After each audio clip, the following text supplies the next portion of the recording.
So Johnny's getting double jaw surgery in 2 weeks. Yeah, we're recording. You want to be in it? You want to come say hi? Come say hi. What's that? Everybody, this is Dr. Carrillo. Hello, guys. JP, come say hi to the audience. We're doing a special podcast today. This is what...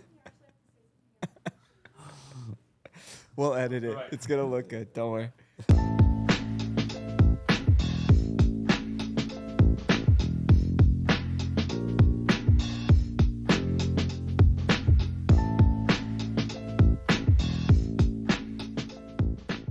Welcome to the Alfi podcast. This is episode 7. You guys are going to love this one. Stay tuned. Obviously, subscribe, like, and share to the Alfi podcast. A very, very special episode, something that you're really not going to want to miss. We're going to talk about everyone has been wanting to hear us talk about. They want to talk about risks and complications of jaw surgery.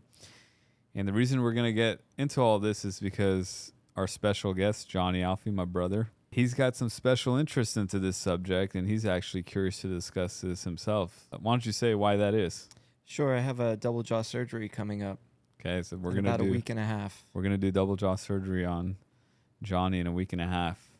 So I asked him to come here to do this podcast and basically do a pre-op. I want him to ask me everything that he's curious about going into the surgery. We're going to talk about why he's doing it. We're going to talk about what he's anxious about, what he's anticipating, what the risks of surgery are. Let's get into it. Let's do it. All right, Johnny. You excited? We're going to be doing this in about 2 weeks. Yeah, I am excited. I haven't even thought about it that much. I've kind of accepted that it's going to happen. And yeah, not really nervous about much. Okay, let's talk about why you're doing this and what your goals are. Let's start there. So that's a loaded question. Why I'm doing it, short answer is I know that I have a limited airway. As you know, watching me grow up, I've always had trouble breathing through my nose. Yes. I attribute that to really bad allergies. They weren't really seasonal. They were constant growing up in LA. Los Angeles was not kind to you. No, it wasn't. It's better here. It is better here. I remember you did struggle a lot growing up out in the park or just out in general. You were always sneezing, blowing your nose. And you must have, in retrospect, you must have had a really difficult time breathing through your nose. And I know you still do. Yeah. It's better now, especially in Houston. When we travel back to LA, it always hits me, which is really interesting. It never fails to hit me. So I'm always walking around with a tissue pack. It's just a way of life. It's funny. I remember when we go to LA often, obviously, to see consults. And I remember landing at LAX, and we're not even off the plane yet. And you're like, yep, we're in LA. Yeah. Yeah, it doesn't fail. You can feel it on touchdown. Yeah. Let's talk about that. You have a limited airway. What does that mean to you? What kind of symptoms do you have from that? How do you know that that's true? It's rare that I can breathe through my nose easily. And when I am congested and when I do have allergies, I find myself mouth breathing. Despite how aware I am that mouth breathing is not healthy. Yeah. I still do it just because of a limitation. And as you talk about a lot during development, if you mouth breathe, it changes your anatomy. I'm sure that's happened to me. I don't have any glaring sleep apnea issues as of yet. I might or I might not. I think I get good night's sleep most of the time, but in the last 5 years, I've noticed that my sleep has been suffering a little bit too. And we can just take a scan and look at someone's anatomy and take a look at their airway and know if they have a limitation or not. So I've seen my own scan. That's another part of it. Yeah, I mean, anatomically, you're really a class 3 skeletal malocclusion. I think compensated. Your upper jaw is small. Your airway is also limited. Your intranasal space is not large. So anatomically, I think that's true. And we can definitely get your bite into a better place too. So for me, the goals of surgery for you are really to open up your airways and make breathing a lot easier, make sleep healthier for you. And as you said, these things get worse with age. So you're feeling it more now than you felt 5 years ago. Yes. Despite your excellent training. I mean, you've been training hard for the last 5 years. Yeah. For those who don't know, Johnny's going to be competing in a jiu-jitsu tournament. Yeah, it's a local tournament. No, it's 2 days. 2 days. Yeah, okay. Saturday. I'll be there. Awesome. Looking forward to it. Yeah. You're going to crush it. Yeah, I'll bring it. Yeah, so you're in peak physical condition, but still the effects of aging make sleep harder. Yeah, and that's another thing, to hear that I snore, even though I have a really strict diet and really strict workout regimen, Mm-hmm. and I work very hard, and I'm still young-ish, Yeah. I guess. Mm-hmm. That scares me. Yeah. So to answer your question of why I'm doing it, I feel as though I'm doing it more as a preventative measure Mm-hmm. for what might come when I'm 50, 55, 60 years old. Yeah, I think that's fair. And also knowing that the anatomy supports that there's an issue and your bite needs improvement. Yes. Okay, so we have good reason to go in there. You know a lot about this space, obviously, because you help run this practice. Yep. You understand at a very high level how to plan cases. You have a really unique training in jaw surgery planning, probably more training than anyone in the world in this, in terms of you worked for how many years at Houston Methodist, specifically as an orthognathic surgery computer engineering and planner? Since February 2018 is when I started there. Yeah. So, And you were planning from scratch, yeah. segmenting CT scans into 3D, Yeah. designing osteotomies, moving them, understanding cephalometrics. You have a very unique background in training in this. And obviously, we're fortunate to have you bringing that information and knowledge and helping the engineers prepare cases so that I can plan them appropriately. What is that like for you to have been involved with orthognathic surgery and planning at a very high level, at an engineering level since 2018, and now being kind of involved in your own planning? Sure. So we've seen the surgery evolve. Mm-hmm.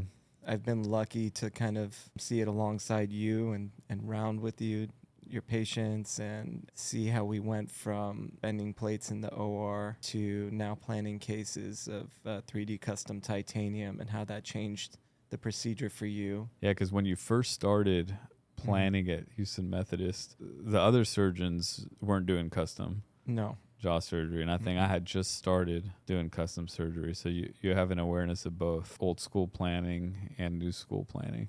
Yeah.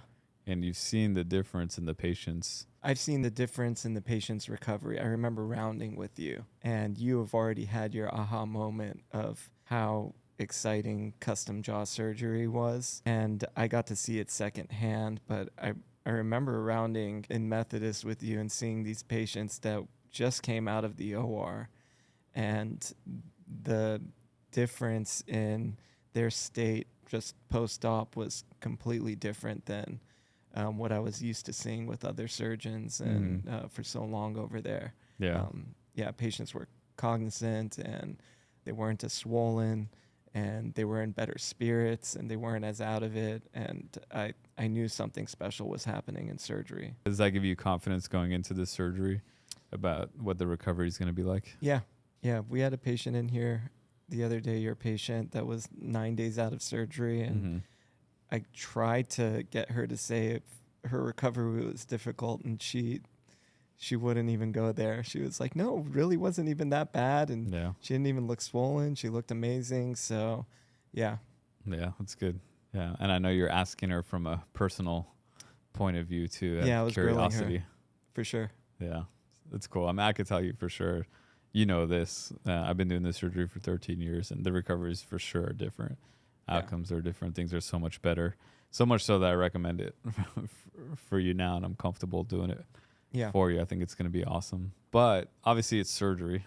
It's not, nothing's a walk in the park in surgery. What are you worried about? You know, I want you to be as candid as possible. We have an audience here that's very interested in jaw surgery themselves.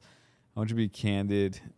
You know, as a patient, take yourself out of the role that you have in this practice and all that stuff. Be honest about what you really worry. You know, if you have anything you're worried about, anything you're have anxiety about, and then we'll get into questions that you have about surgery.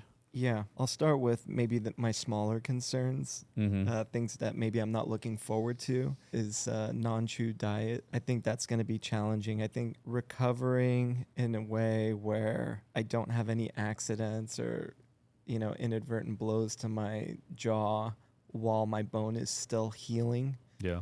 I kind of have some anxiety revolving around that. Mm. And then, the discipline factor of not chewing for as long as I need to not chew. I don't really have anxiety about that, though I am concerned that it's going to be cumbersome. Yeah, so the non-chew thing, it's going to be 2 months without chewing. You're not going to have elastics. You're not going to be wired or banded. I want you to get back to normal activity as soon as possible. And I'm going to want you to eat as soon as possible. So it doesn't have to be a clear liquid diet as long as you're swallowing and not chewing. So it does open up some options. It's not clear, purely liquid, anything you could mash with your fork, puree, mince, and just take down without chewing is fair game. And most people, knowing that, they get creative and they feel like that they get enough satisfaction in the foods that they want, and until you're ready to start upping that in 2 months. Do patients tell you it's something that they end up getting used to? Yeah, I mean, I would say the majority of patients, when I tell them that they're clear to soft chew, many of them will say, I'm just going to give it a couple extra weeks because I'm doing okay with this. I've got used to it and I don't feel like I'm in a rush. And I think that's the majority of patients. Yeah. So I think that it's something that a lot of people have anxiety about because obviously eating is so enjoyable, especially here in Houston. And I think we're genetically inclined to love food. Our brisket might be soft enough, I feel like. In Houston. Yeah, maybe. It's maybe.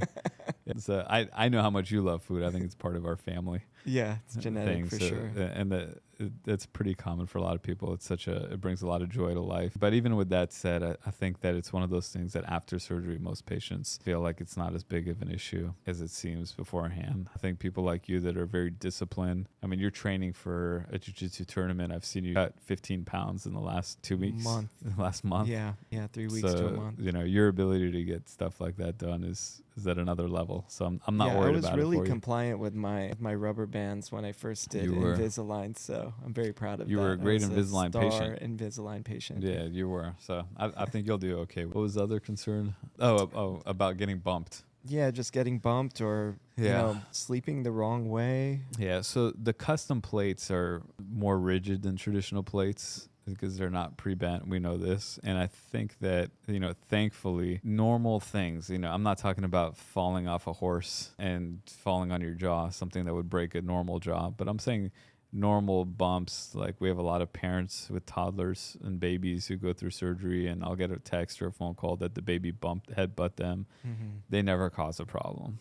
Okay. People sleep all types of way. People clench after surgery. Those types of forces, unless you're going to get punched in the face, you should not have any concerns about. I haven't yet to see somebody really shift something or alter something. The only time I've really seen it a problem is someone that is non-compliant with the non-chew diet and starts chewing too early. I think those forces can be excessive chronically and cause issues. But if you're not doing that and you're not getting punched in the face or starting jiu-jitsu fighting and cranking on that jaw with excessive force, the normal wear and tear kind of stuff, zero concern. Okay. It's going to be rigid enough to prevent any problems. Yeah, that's good to know. What else? Well, you mentioned jiu-jitsu, and then something that I think we can talk about this because we've gone back and forth over, arguing. Yeah, you've asked me this question.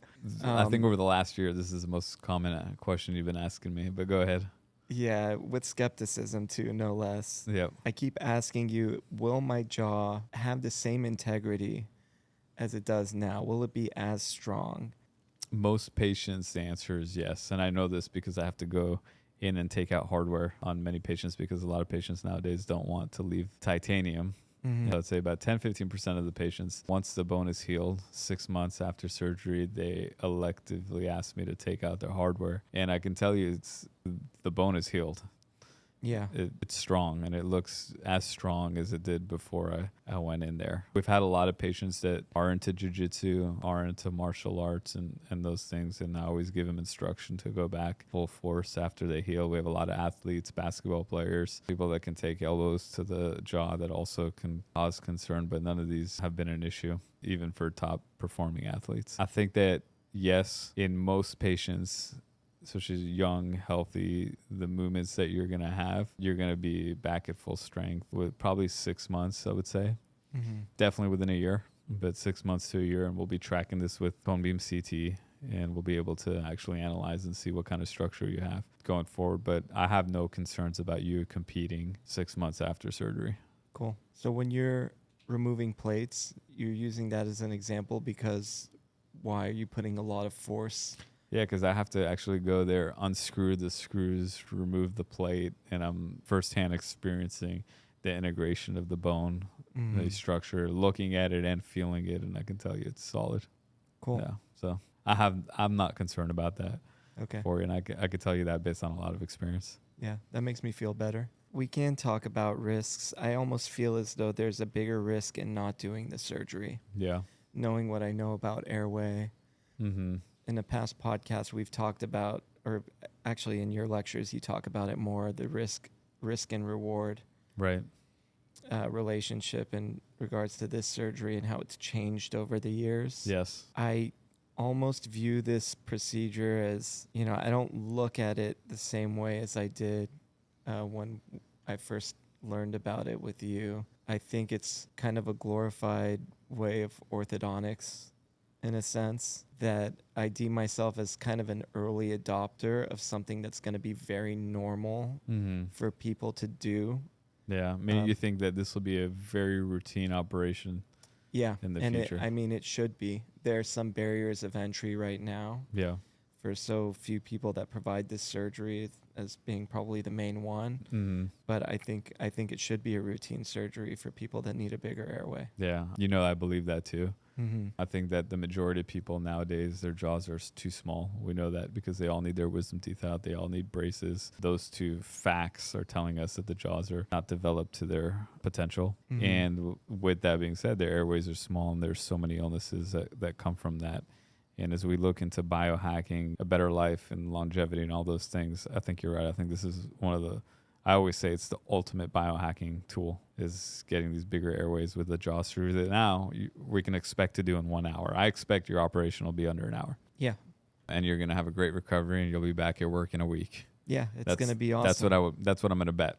Yeah, I want to help you break some records. Yes. And I want to be back in the office within like 3 days. Yeah, I think don't it's know if possible. That's ambitious, but it's ambitious for sure. But it's possible. I've had patients say that they've gone back to work 2, 3, 4 days after surgery. Right. We'll see. Yeah, I've had many patients say that. Okay. So it is possible, and these were things that were not possible before. So it is different. I'm going to talk about risks because I have to talk to you about it in the pre-op is what we do. Yeah. It's a surgery. There are risks. Thankfully, the way we do it now with the custom workflow, the planning, a lot of the risks that were traditional for jaw surgery are not really risks anymore, meaning that relapse was a pretty common risk and happened often. There were different definitions of relapse, but the bite going back from the optimal position after surgery, this was very common in the traditional surgeries, but we're not seeing that with custom because the custom is much more predictable and stable. So usually what we plan is what we get. And so I wasn't worried about relapse and how it's been traditionally worried about with tension of the soft tissue pulling on those pre-bent plates and then causing the jaws to shift after surgery. I'm really worried about myself healing, and I know that we just talked about this, that you said I can handle normal bumps and minor accidents and stuff like that and still have a smooth recovery. But what are the odds of not healing? Like having a non-union. Completely according to plan. Yeah, non-union is extremely a good example. Low. Extremely low. I do over 200 of these, as you know, a year. And I probably see 1 or 2 non-unions per year. And the reasons for those are usually chewing prematurely or maybe an infection. And that's usually very unlikely. It's when the infections happen, they're either because of an immunocompromised state or allergy to the best antibiotics or multiple antibiotics so that the coverage is not good. But even in those situations, they're extremely rare. We're talking about 1% of our patients. That risk of non-union, I would say, is probably 1%. And if you're compliant and do the right things, is very, very, very unlikely. Let's talk about nerves. You will be numb. And what that means is from your eyelids down to your chin will be numb the first week. Oh, wow. I didn't realize it started at the eyelids. Yeah, usually not that high, but it can be. Okay. But the infraorbital nerve is right here, and the stretching usually will make this area numb. Nose, upper lip, cheeks. But that upper lip and above, usually in 1 week, will be 100% back to normal. within 1 week, and that's why it's talked about much less than. Correct. Nobody really talks about it because it comes back completely predictably for everybody in a week. The lower lip, the chin, the nerve is going to not be, at risk of being cut or anything like that. We use a piezo surgical saw, which only cuts hard tissue and not soft tissue. Mm-hmm. So the nerve will be intact, but just from the manipulation and stretching, that lower lip and chin, the gums and your teeth will be numb. Okay. As will the roof of your mouth. Okay. And most patients come back completely, and I expect it to come back completely in all patients. It can take up to about a year for all of that to come back to normal in many patients. Say most of them regain everything in 3 to 6 months. If I were to guess, right? 50% would regain in 3 to 6 months, everything. 90% will regain everything within a year. And then there's probably 10% that go a little longer than a year. And there's a very small percentage of people that have permanent numbness. And I'm talking about isolated areas, maybe one side of the lip and chin, or maybe parts of the lip and chin. Permanent, as far as I know, is past a year, but we don't know. In those cases, there's still probably a chance that it comes back within 2, 3, or 4 years. Is there a pattern of which the nerve heals, of where your feeling starts to migrate back? Yeah, from behind to front. From back to front. So it'll start to creep, and you'll feel it. You'll feel tingling, you'll feel shooting, you'll feel things happening, and then sensations start to come back, and then the last to come back is usually the middle. Okay. And it won't be symmetric. One side will come back usually sooner than the other side. But I would say the majority of patients will regain all sensation by 1 year. Okay. Now, the ones that don't, most of them, it's not a full loss of sensation. It's just a blunted. So they'll have sensation, but it won't be as strong sensation. It might be blunted. Mm-hmm. So very rare to someone have no sensation that's permanent. Extremely rare these days. The nerve is something that a lot of people are worried about before surgery. It's a discussion we have all the time.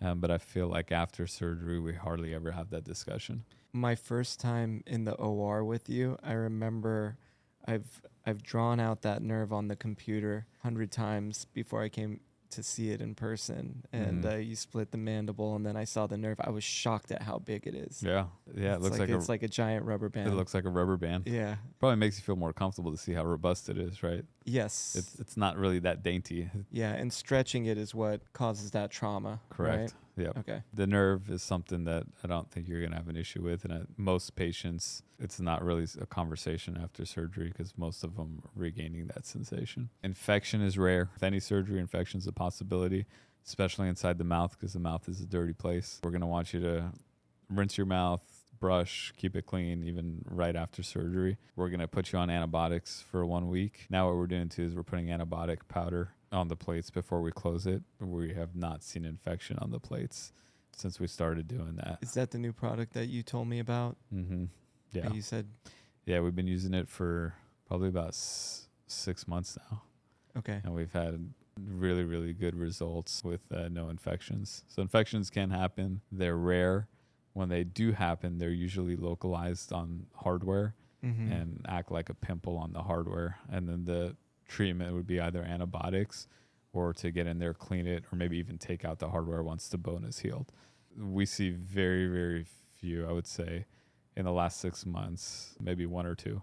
Is that what causes the plates to be exposed from the gums, or is that a different issue? Yeah, we don't really see plates exposed from the gums. I think that was something that in the past maybe more common with traditional surgery, but the designs of the plates are much better now. We're making them smaller, lower profiles, and putting that antibiotic powder and getting good closure, and we're not really seeing dehiscence of hardware. Most of these things, even when they do happen, are very manageable. It just means we have to a little hiccup or bump in the road, but it's safe to get you out of. I'm going to bring up TMJ because that's a frequently asked question. What happens to TMJ? Traditionally, with jaw surgery, TMJs were notorious for getting worse and causing TMJ problems. This is not true with custom jaw surgery. And the reason for that is because the custom plates, one, the bite is much better. It's a predictable surgery. The outcomes are better. The custom allows us to get exactly what we planned. So it's a healthier bite, and that's better for the TMJ. Two, we're opening the airways. Traditionally, jaw surgery was just closing the bites a lot of times making the airway worse, and that causes problems with TMJs. Your airway is going to get better and your mechanics are going to get better. It's going to be healthier for the TMJ. The third component to this is that with traditional jaw surgery, when the surgeon bends the plates, there was no way he knew what he was doing to the condyle. He was rotating the condyle or not. It was a blind thing. They didn't even know what they didn't know. And with those techniques, if you rotate the condyle in a certain way, it could put the disc in a funny position. It could put the condyle in a funny position, and that could put more stresses on the TMJ. But because the custom plates keep me aligned, meaning wherever I plan that condyle in the neutral position, we're not putting stress on the TMJ. We're keeping it neutral, and instead we're making it better. So actually, most patients that have TMJ problems, now I enjoy seeing them as a chief complaint, because with jaw surgery, we actually use jaw surgery to make their TMJs feel better. Yeah, that was a really cool revelation that I had in one of your lectures when you talked about plating the jaw in a passive place. Mm-hmm. Meaning, like what you just said, the plates are so exact that by the time you plate the lower jaw, the collisions are not kicking Distorting. they're not distorting. And we know that, whereas before we didn't know that. So before, because you lacked the information, you would plate the lower jaw, and then the mandible has all this tension on it, and the proximal segments are basically relapsing and shifting around, and the jaw's not healing in a passive state. Right. Or where it was planned to be. Yeah. So thankfully I can say now that TMJs will get better. Awesome. And it's the opposite. It's not that there's risk of it getting worse. It's actually going to get better. Yeah. Awesome. That was actually a big motivation for me to do the surgery too, because I don't feel like I have enough room in my mouth for my tongue. Right. You can hear it because I speak with a lisp. Every time I go to the dentist, they see a white film on the right side of my tongue, and that's because I'm constantly rubbing my tongue against my teeth. Yeah, you don't have that tongue space yet, but we're going to get it for you. No. And because I don't have the tongue space, my bite it's never comfortable. Correct. Right. So Right. I'm looking forward to... Yeah. Other questions? Do you have any questions about recovery or pain? Pain, what I keep hearing over and over again is that the first week of recovery is the most difficult. Mm-hmm. And that it's not necessarily painful. And this is an intangible, and I'm looking forward to seeing what this actually means. My curiosity is definitely piqued because everybody says over and over again, oh, it doesn't hurt, but it's uncomfortable. Yeah, that's what I hear too. So there's a couple of reasons for this. What we do now is, and we use this as part of our protocol for post-op pain management, at the end of the case, we're going to inject something called Exparel, which is a long-acting local anesthetic. And what it does is it keeps your mouth numb like a local anesthetic would. And we put it around the incisions from inside the mouth. But it'll numb your mouth for about 3 days. And what that does is it takes away or decreases the pain response during what would be the most painful part of the recovery. So that when that finally wears off several days later, the pain response is already starting to recover and you don't experience that post-operative pain. So Exparel has been a huge part of our post-operative pain management, and it's really led to people using less narcotics, getting out of the hospital quicker, and having a much easier recovery, getting home faster. So that's one component. The other one is that the stretching, like we talked about, and the manipulation of the nerves is going to cause some numbness too, predictably in the first week. You say that numbness is a blessing in disguise. And I always say it's a blessing in disguise because it blunts that pain response. So what we're hearing is that pain after jaw surgery, and I hear this all the time, is less than wisdom teeth removal. I've had patients say that the braces that they've got put on was more painful than jaw surgery, and that on a scale of 0 to 10, routinely I hear people say it's a 0 to 2 for pain in the first week. And instead they say it's just swelling and discomfort that's very manageable. And then what happens after 1 week, the pain is usually very minimal. People are off narcotics. They're taking Tylenol and ibuprofen, or maybe they're completely off Tylenol, ibuprofen after 1 week. And as you see, they go back to work 1 to 2 weeks later. Yeah. So can you elaborate on the discomfort coming from swelling? Mm-hmm. What specific? Yeah, I think part of it is anxiety because it's your Mhm. face. And I think anxiety can make people feel like they're having a hard time, right? And when you're swollen and congested and go through this operation, I think that there's some baseline anxiety that goes along with that. What we started doing also is prescribing a very low dose of lorazepam Mhm. or Ativan, which is a anxiolytic calming drug, anti-anxiety, and that's made a huge difference. And I think that when we given those, people say that, oh, I feel so much better, recovery so much easier. So I'm going to do that for you. Okay. Also, we've been doing that routinely for our patients. I think it's just a swelling. Most people say that, I hear it all the time, this is not at all as bad as I thought it was going to be, or heard it was going to be, or envisioned it was going to be, and it was very manageable. And it's So it's swelling, tightness, congestion. and congestion. Yep. Are you concerned at all about how handsome you're going to be after surgery, or are you motivated funny about? that Is you that asked motivating that. for you at all? I think the enhanced looks that we see in patients Mhm. afterwards are a result of form following function. So I personally don't like to think about this as a cosmetic surgery, even though I understand the temptation to think about it that way. Because people look better. People look way better.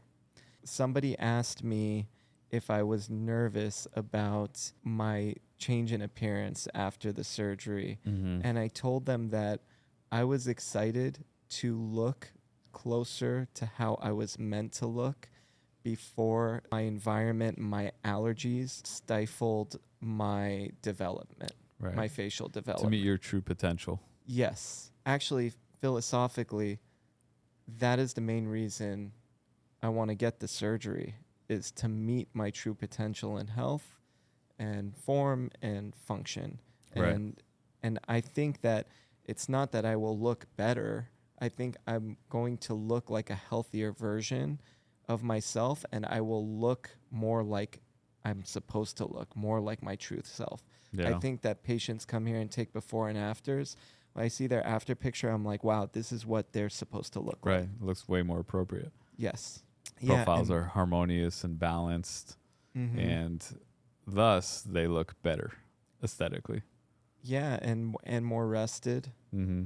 more positive disposition. Yeah. And I sympathize with the other point of view. I don't want to say this in a judgmental way, but I think like vanity is it could be a curse, and that I really don't want to look at the surgery in that way. Yeah. All right. Well, it's coming up. Surgery's coming up. I feel very confident for you. I'm comfortable doing this. Yeah, I'm excited to do it. I wouldn't want about my jiu-jitsu tournament. I wouldn't want anyone else in the world to do this for you. I wouldn't want anybody else to do it for me too. You took out my wisdom teeth. I think that was part 1. Yeah, that was part 1, and you did great with that.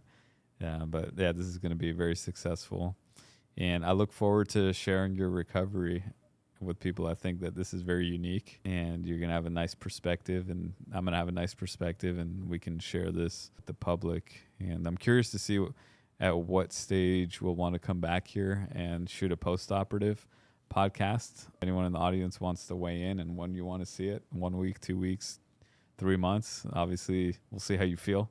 Yeah, as long as I'm not drooling all over myself, I'm good. I'll talk about it. We'll see. But yeah, stay tuned. Make sure to subscribe, share, like, and prayers and best wishes for Johnny. Cheers. Thank you, guys.